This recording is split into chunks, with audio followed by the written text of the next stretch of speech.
laying low while I pop a bottle off of your chain swinging, clang clang, and it costs a lot. Bitch, I'm always at the guala, yeah, and you are not badass beat. Keep on going till you hit the spot. Whoa. Cerita singkat tentang Martin Luther.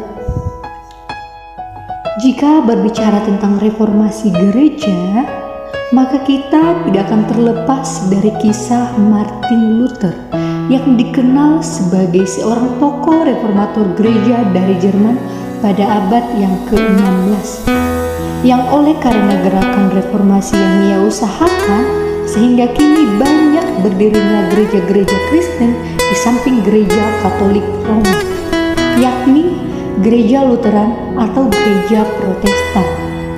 Martin Luther lahir pada tahun 1483 di Eisleben di Jerman dan dibaptis pada tanggal 11 November tahun 1483 dengan nama Martinus.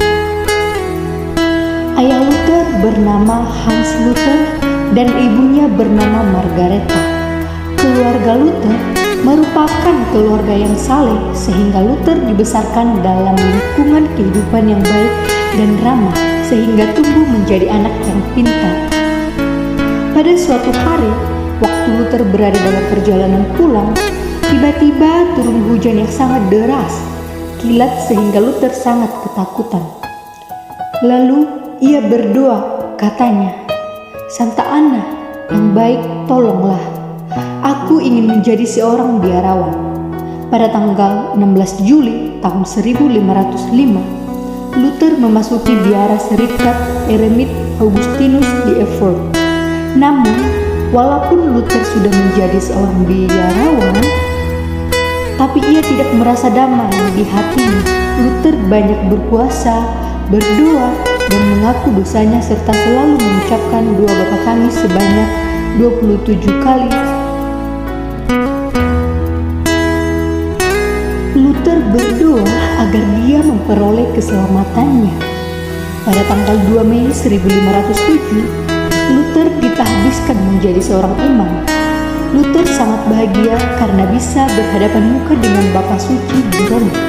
Namun, di Roma, Luther justru banyak menemukan banyak keburukan yang luar biasa sehingga Luther sangat kecewa. Sampai pada suatu saat gereja Katolik Roma mengeluarkan sebuah surat indulgensi atau surat penghapusan siksa yang dijual pada masyarakat untuk membangun genuk gereja Rasul Petrus di Roma untuk membayar utang uskup agung. Surat indulgensia ini jika dibeli seorang yang telah mengakui dosanya di hadapan imam, tidak dituntut lagi untuk membuktikan penyesalannya dengan sungguh-sungguh, sehingga Luther menolak ajakan ini karena penjualan surat indulgensia itu melampaui batas teologis dan ajaran Alkitab. Sehingga pada tanggal 31 Oktober 1517, Luther merumuskan 95 dalilnya dan ditempelkan di pintu gerbang gereja istana Wittenberg. Dalil itu tersebar dengan cepat ke seluruh Jerman dan penjualan surat indulgensia itu pun tidak laku lagi, sehingga Paus meminta Luther untuk menarik kembali ajarannya. Tapi Luther dengan penuh penghormatan menjelaskan maksud dari setiap dalilnya dan dengan tegas Luther tetap menolak. Sampai pada tanggal 26 Mei 1521 dikeluarkan Edict Worms dan isinya Luther dan para pengikutnya dikucilkan dari masyarakat, sehingga semua karangan Luther harus dibakar dan Luther juga harus dibakar dan dibunuh.